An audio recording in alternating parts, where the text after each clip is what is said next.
Hello नमस्कार मंडळी. तर आपण बनवणार आहोत पावभाजी.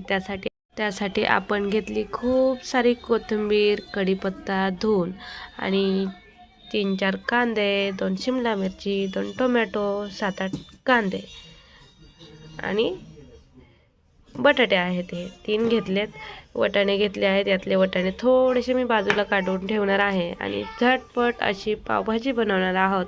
चविष्ट, अप्रतिम आणि ओरिजिनल कलरची, कलरफुल न घालता. तर हा आहे फ्लावर आणि हे ताट आहे नाश्त्यासाठी वगैरे. कांदा टोमॅटो कट केलं होतं. तर इथे आहे छोटासा आलं आहे आणि लसूण. असं आपण निवडून घेणार आहोत सगळं आणि पावभाजी बनवणार आहोत. तर सर्वांचं स्वागत आहे. व्हिडिओ शेवटपर्यंत पहा आणि नक्की ट्राय करा. तर भाज्या आपण चला कट करून घेऊयात. हाय हॅलो नमस्कार, कशा आहात? आपण बनवणार आहोत आज पावभाजी. हे आहे सगळं पावभाजीचं साहित्य. तर असं मोठं मी कट करून घेत आहे, एक एक करून सगळं. आता बटाटे कट करल, नंतर सगळं कट करून घेईल. सगळं कट करून घेऊयात मस्त. आणि पोत्यावर बसण्याची वेगळीच मजा असते बरं का. थंड आहे, पाय पुसण्या खूप आहेत, पण मला पोत्यावर बसायला खूप आवडतं. गरम वाटतं असं छान.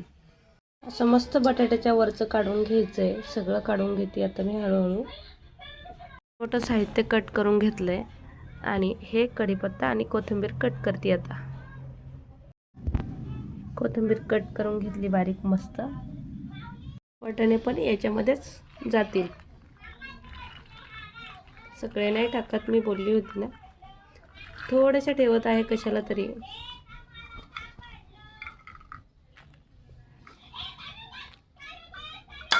फ्लावर आणि वाटाणा ठेवला आहे. खूप छान असा बारीक कट करून घेतलाय. काही मोठा ठेवलेला आहे. कांदे कट करताना डोळ्याला पाणी आलं आहे बघा. हे कांद्यांची साल काढून घेतली आहे आणि हे छोटे म्हणजे पावभाजीला खूप बारीक असा कांदा कट केलेला पाहिजे. सारा कांदा कट केला आहे छान. आता करूया आपण लसूण निवडून घेऊयात. मग सगळं साहित्य आपल्याला कुकरमध्ये शिजवून घ्यायचं आहे. कुकर ठेवलं, त्यामध्ये मग तेल टाकलं. तेल टाकल्यानंतर जिरे, मोहरी, लसूण, कढीपत्ता, कोथिंबीर आणि थोडंसं हे टाकलं. मग कट केलेल्या सगळ्या भाज्या टाकल्या आणि थोडंसं मीठ टाकलं आणि हळद टाकली. सगळं मिक्स करून पाणी घालून शिजवून घेतलं. एक 5-6 शिट्ट्या शिजवून घेतलं आणि शिजल्यानंतर मग मस्त असं दाबून घेतलं, मॅश करून घेतलं. आणि मॅश करून घेतल्यावरती मग कांदा भरपूर असा बारीक कट केलेला होता आणि खूप छान अशा पद्धतीनं दाबून कट केलं बघा. म्हणजे बारीक केलं बघा. बारीक केल्यानंतर मग कढईमध्ये आपण पावभाजीची फोडणी करणार आहोत. मग कढईमध्ये तेल घातलं खूप सारं. कांदा कोथिंबीर घातलं आणि लसूण घातलं आहे. तर मस्त छान परतून दिलं. त्यामध्ये मसाले टाकले आहेत. काश्मीरी मिरची पावडर, पावभाजी मसाला, कांदा लसूण मसाला आणि हे सगळं मस्त परतून घेतलं. आणि त्यानंतर मग टोमॅटो ॲड केला. जिरे मोहरी पण टाकले आहे यामध्ये आणि कढीपत्ताही टाकलेला आहे. मस्त मिक्स करून घेतलं आणि पावभाजीचं जे मॅश करून घेतलेलं होतं ते मिश्रण पूर्ण याच्यामध्ये टाकलं आणि वरून मस्त अजून एकदा पावभाजी मसाला घातला. पावभाजी मसाला घातल्यावरती सुगंध अगदी उत्तम येतो. पावभाजी मसाला नसेल तर पावभाजी आहे असं वाटत नाही. मग सगळं मिक्स करून घेतल्यानंतर मग मिक्स केलं आणि त्यामध्ये थोडंसं घटसर झालं होतं तर पाणी ॲड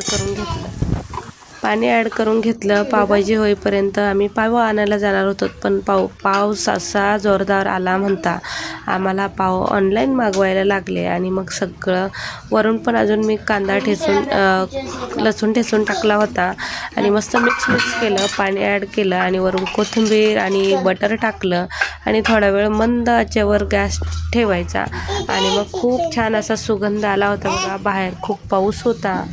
असा पाऊस असेल तर गरम असा बेत केला तर खूप छान होऊन जातं. आणि मग पावभाजी तयार होती आणि एकीकडे मग पाव आले होते ऑनलाईन. तर मग डिश बनवून घेतलं. कांदा कट करून घेतला, लिंबू कट केलं आणि त्यामध्ये पावभाजी घातली आणि वरून कोथिंबीर, बटर टाकलं, साजूक तूपही टाकलं. असं तयार झालं डिश. आणि मग पाव मस्त तूप लावून, बटर लावून तव्यामध्ये भाजून घेतले. गरम गरम मस्त पेत केला. तुम्ही नक्की करून पहा. खूप छान आणि अप्रतिम झाली होती. नक्की ट्राय करा. व्हिडिओ आवडल्यास लाईक शेअर नक्की करा. आणि इथंपर्यंत व्हिडिओ बघितल्याबद्दल खूप खूप धन्यवाद. पुन्हा भेटूया. चला तर मग बाय.